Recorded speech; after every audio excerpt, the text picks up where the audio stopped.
The books you won't put down. Grab the House of Lazenberry series by author Daniel Webb. Since his controversial interview at the Hip Hop Uncensored podcast, the books can't stay on the shelf. Grab the series, The House of Lazenberry, The House of Lazenberry 1970H, and The House of Lazenberry, A Time to Heal. Link in the description box. It's Mike Ross, also known as Mike on the Mic. He's getting ready for his upcoming 2022 comedy run. He'll be kicking it off at Bitty Brand's Stress Factory Comedy Club, Caroline's on Broadway, Punchline, Philly. You don't want to miss him take the stage at the DC Improv. Then he'll be coming to the Atlanta Improv and at Chocolate Sundays Comedy Show in Los Angeles, California. It's Mike on the Mic. Yeah. They're that one.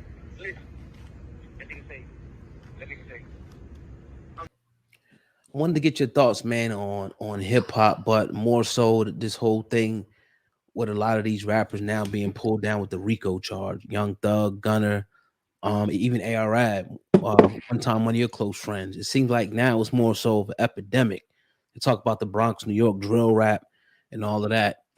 Really just now we saying that, you know, hip hop or rappers are being targeted. Yeah. What's your take on that?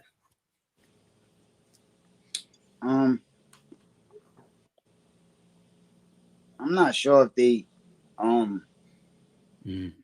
being targeted, like just rappers, period. Right. I think anybody that's like getting to a bag successful and got influence over a large amount of people could put money in a lot of people's pockets and might be doing some type of criminal activity.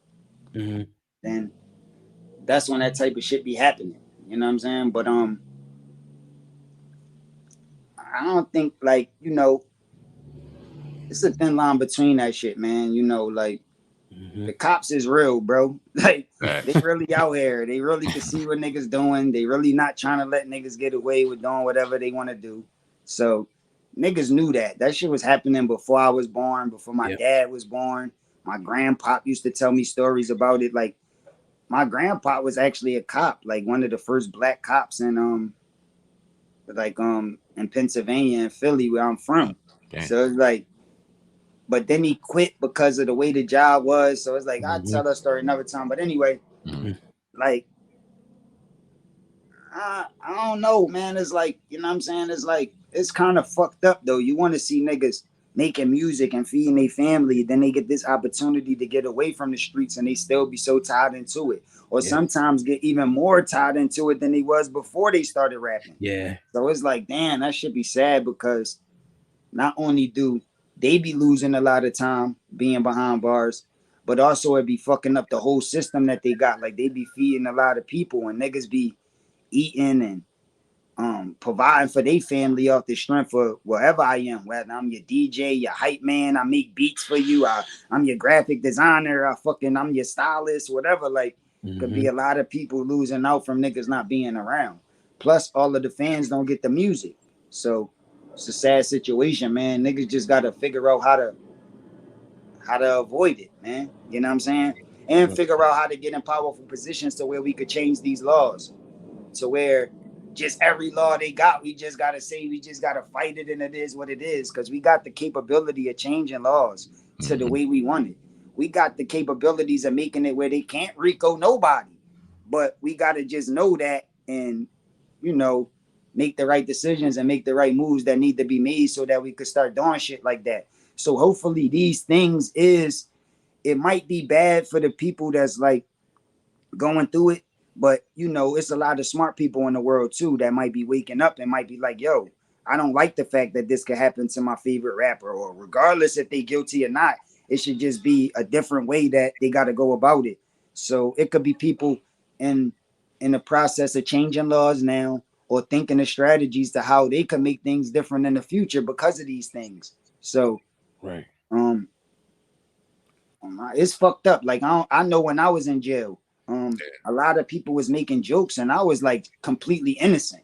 You know what I'm saying? And people was making jokes. Everybody had fun, stupid shit to say. Oh, he ain't a hustler now because he behind bars, and everybody got jokes and niggas counting me out. He ain't never coming home, and it wasn't no real GoFundMe's or nothing back then, but it's not like niggas was you know, giving me paper and sending and making sure I was good and And even when I didn't rat and I came home and I started letting niggas know that I didn't tell, and when they found out that other people was involved, they tried to make it seem like that's taken away from what I did. No, I know it was a bunch of other people involved, and I still ain't make one statement. I ain't even plead the fifth.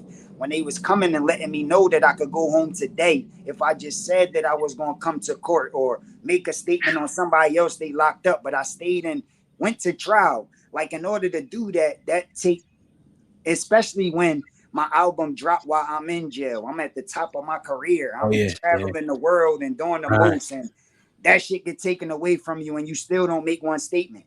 That take a lot. But when I came home, they ain't throw no parade. Ain't nobody come like, yo, that's what's up, man. Good shit. Here go a hoodie, or here go an extra gram of weed or something. Like, nobody ain't do none of that. Like, you know what I'm saying? They want to act like they complain about these niggas that's ratting and niggas supposed to carry it a certain way. But when the niggas do carry it the right way, it's like, it ain't no real benefit from the pop crowd. The only niggas that respect it is the niggas that's supposed to respect it. The street niggas. And that's why I'm able to move. We lost you for a second. We can't hear you. Your sound went out, bro.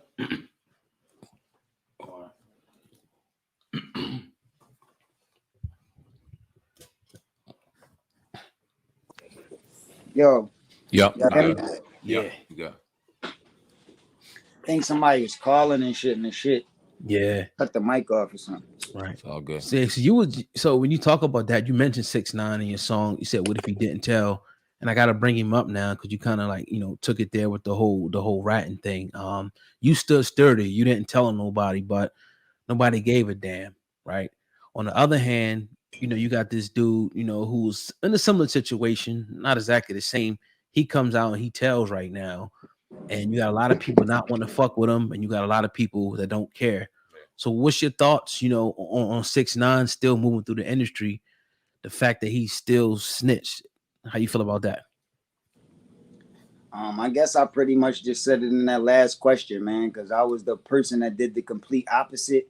Right. And it ain't really like I benefited from it. Like, after I did that, I started to lose relationships and people started to separate. So wow. I don't know. Like, I mean, I guess that's like an independent decision. Like, I guess on the man that you want to be, regardless on how people think, is like what you feel comfortable with as a man. I guess that's all it's about when it comes to that. There's no like real way that everybody should carry it because everybody different. You know what I mean? But the fans gotta be more wise though. The fans can't let a nigga run around talking some gangster shit or trying to teach you some street shit if you know when the pressure on, he gonna tell. Like, those is the wrong niggas to be listening to for that type of information. Right. So people gotta just be more informed and more wise when they choosing the artists that they like. Facts on that. Talk about the evolution of Goat Gang, man. You went from CBD, now we got the Bud on lock, man. Shit's going crazy, man. Talk about Goat Gang. Yeah, but back to the last question. These rats is protected. You already know that, man. And these niggas ain't